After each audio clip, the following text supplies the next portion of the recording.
What if the Philippines was a first world country? Take a moment and picture it. Imagine a clean, gleaming skyline over Manila, free from the haze of traffic. Its streets are navigated by a fleet of silent, clean energy buses, making gridlock a distant memory for commuters and cyclists alike. Imagine trains that slide silently into stations, always on time, boasting a near-perfect 99.9% punctuality rate that makes daily commutes predictable and completely stress-free across the entire archipelago, connecting cities and towns with ease.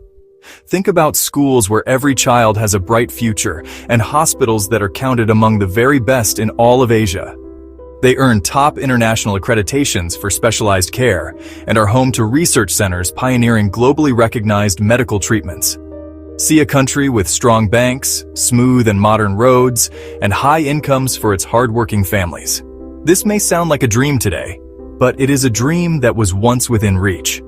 The Philippines had many chances, many golden opportunities to become a rich and powerful nation, a leader in its region. This essay will explore that powerful question. We will look at the incredible potential that the Philippines held, and in many ways still holds. It is a story of great promise, rooted in its geography, its resources, and the spirit of its people. We will examine the moments in history when the nation seemed poised for greatness, a star on the rise in Southeast Asia. Then, with a clear and steady eye, we will look at the difficult reasons why that bright future did not fully arrive. We will discuss the challenges that have held the country back, from the long shadows of its colonial past to the modern struggles with governance and disaster. The story of the Philippines is one filled with both immense hope and profound pain. It is not a simple tale of failure, but a complex tapestry woven with threads of resilience. Long before the world was mapped as it is today, the islands that would become the Philippines were a vibrant meeting point. They were a crossroads of the seas. Great sailors and determined traders traveled there from countless distant places. Merchants from the empires of China, from the kingdoms of India, from the deserts of Arabia. Long before the first ships from Europe appeared on the horizon. The archipelago sits on some of the most critical sea routes in all of Asia, a vital channel for global maritime trade. This strategic location is a tremendous natural advantage. Good, deep ports can become gateways for global trade, bringing in wealth, ideas, and opportunities from every corner of the world. The land itself is a treasure chest of resources. The earth is rich with valuable minerals, holding reserves of gold, copper, nickel, and chromite. As one of the world's top producers of nickel, a critical component for modern technology, this hidden wealth could fuel industrial growth. But its true potential can only be unlocked if managed with sustainable practices that protect both people and the environment. The soil is fertile and dark, blessed by a tropical climate that allows for year-round farming. There is no single harvest season, but a continuous cycle of planting and reaping, offering the potential for multiple high-yield harvests each year. The land can produce abundant crops of rice, coconuts, sugar, and tropical fruits. This natural bounty can feed a nation and create a powerful export industry. Beyond the fields and mines, the country is gifted with lush forests, mighty rivers, and an incredibly long coastline that stretches for thousands of miles.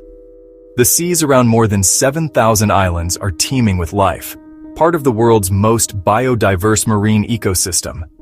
Fish and other marine products provide food and livelihood for millions.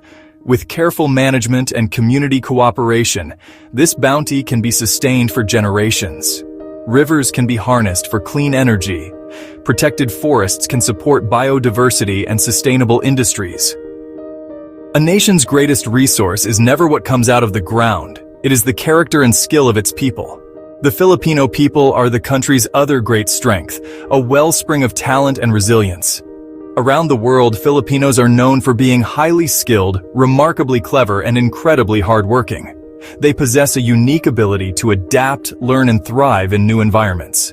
This trait is complemented by a widespread proficiency in the English language, a legacy of the American period that has become a major asset in the modern globalized world. Strong English skills open doors to international business, technology, and service industries, giving the country a competitive edge. This has given rise to the large and influential Filipino diaspora. Millions live and work abroad. Middle East, North America, Europe. They send earnings back home as remittances, a lifeline for families, paying for education, healthcare, daily needs. Remittances form a major pillar of the national economy. There was a moment in its history, a shining period of promise when the Philippines looked like it was on a clear path to becoming one of Asia's great success stories.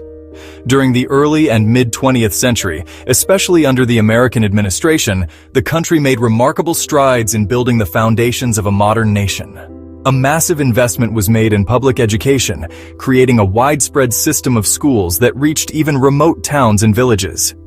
The establishment of the University of the Philippines set a high standard for higher learning.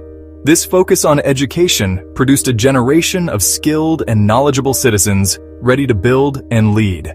As a result of this educational push, the Philippines achieved one of the highest literacy rates in all of Asia by the middle of the century.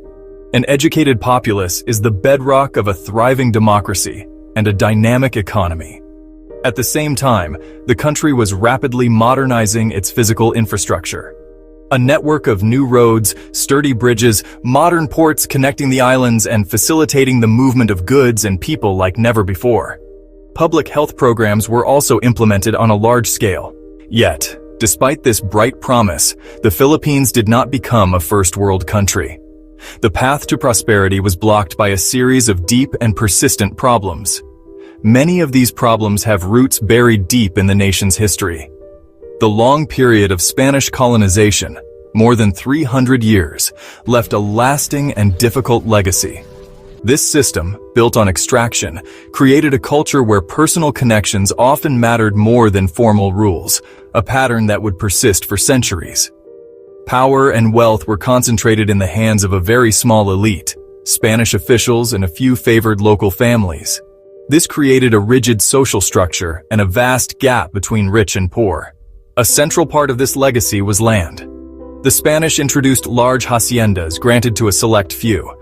Most rural people became landless tenants working fields they would never own. This entrenched inequality and left millions in perpetual poverty. Wealth was tied not to innovation. Perhaps the single greatest obstacle on the Philippines' path to development has been the persistent problem of weak institutions. Institutions are the fundamental rules, laws, and organizations that govern a country.